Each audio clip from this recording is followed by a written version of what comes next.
अस्सलाम वालेकुम वरहमतुल्लाहि वबरकातुहू। मोहतरम हज़रात, इस्लाम से क़ब्ल ये दुनिया अंधेरी थी। जहालत की घटा टोप तारीकी में हाथ पांव मार रही थी। कहीं रंग व नस्ल के नाम पर और कहीं वतनियत और कौमियत के नाम पर इंसानियत को इतने हिस्से में तकसीम कर दिया गया था कि दुनिया चीख पड़ी थी और जुल्म व सितम, सफाकियत और बर्बरियत का एक ऐसा दौर आया था जहाँ सिर्फ ताकतवर ही मौजूद रहता था, बाकी रहता था, और कमज़ोर और ज़ईफ़ उसके लिए कोई मकाम बाकी नहीं था।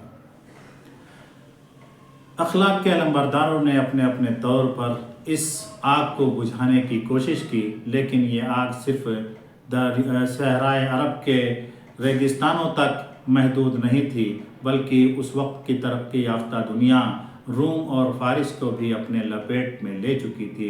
इसलिए उनकी ये कोशिश कामयाब नहीं हो सकी और वो इस जुल्म सितम और बर्बरियत और सफाकियत के आतिश फशा को मिटाने में या ख़त्म करने में नाकाम रहे। इन्हीं तशवीशनाक और पुरआशोब हालात में इंसानियत कसम कुर्सी की ज़िंदगी गुजार रही थी। पूरी तरीके से इंसान सिसक रहा था कि कोई राह रजात मिल जाए। वो बार बार अब्र रहमत के तलाश में आसमान की तरफ निगाह उठाता था कि शायद अल्लाह रब्बुल इज़्ज़त अपनी तरफ से हमारे ऊपर कोई रहम व करम करे और कुछ ऐसी चीज़ भेज दे जिससे हम इस जुल्म व जहालत के भट्ठी से निकल करके इंसानियत के असल मंजिल पर आ सकें। आखिरकार अल्लाह सुब्हानहू तआला की रहमत जोश में आती है और अल्लाह के रसूल सल्लल्लाहु अलैहि वसल्लम को रहमतुल लिल आलमीन बना के दुनिया में भेजा जाता है।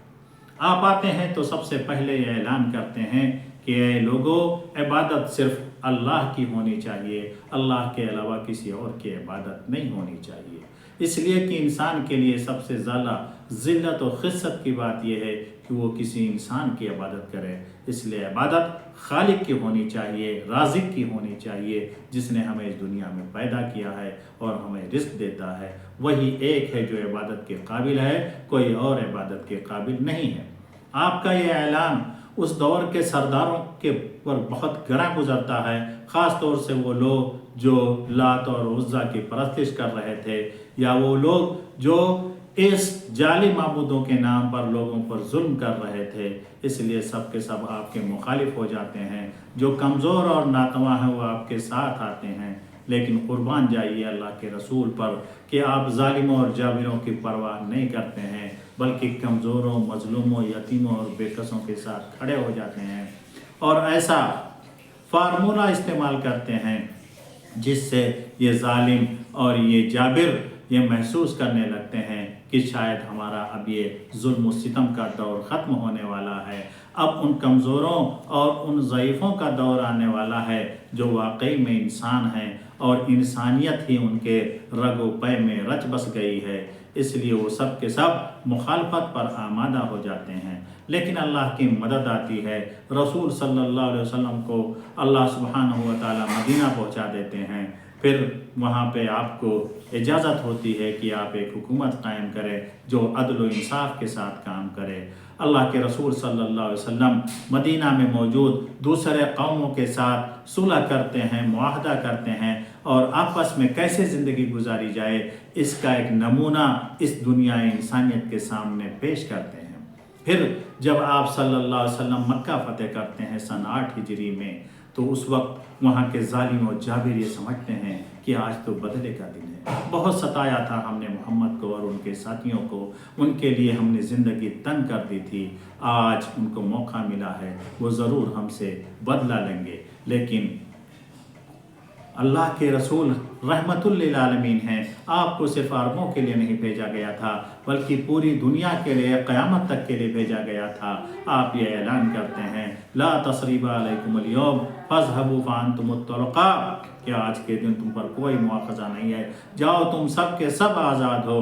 दुनिया ये देख के हैरत ज़दा रह जाती है कि अगर आज कोई इंसान होता तो उसके अंदर एक नेचर, एक फितरत की आवाज़ उठती कि मैं इन जालिमों से आज بدلہ لے لوں جو انہوں نے ہمیں ستایا تھا۔ لیکن اللہ کے رسول صلی اللہ علیہ وسلم ایک عام معافی کا اعلان کرتے ہیں اور کہتے ہیں کہ جو خانہ کعبہ میں چلا جائے اس کے لیے امان ہے، جو اپنے گھر کا دروازہ بند کر لے اس کے لیے امن و امان ہے، جو ابو سفیان کے گھر میں داخل ہو جائے اس کو کوئی نہیں چھیڑے گا، اس کو کوئی پریشان نہیں کرے گا، یعنی ایک عام معافی کا اعلان ہوتا ہے۔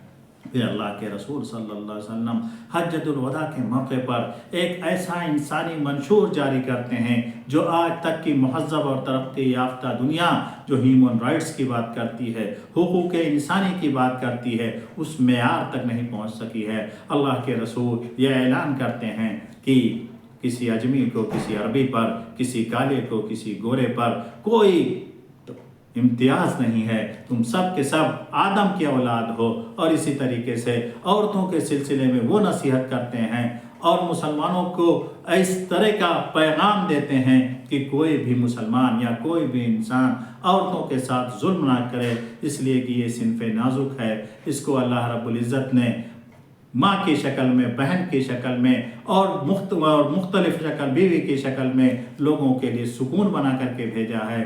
اگر اسی کو تنگ کیا گیا تو پھر انسانیت چین و سکون کی سانس نہیں لے سکے گی۔ اور بہت ساری مثالیں ہیں انشاءاللہ العزیز جو میں رحمت للعالمین کے اگلے ایپیسوڈ میں آپ کے سامنے پیش کروں گا۔ وآخر دعوانا الحمدللہ رب العالمین۔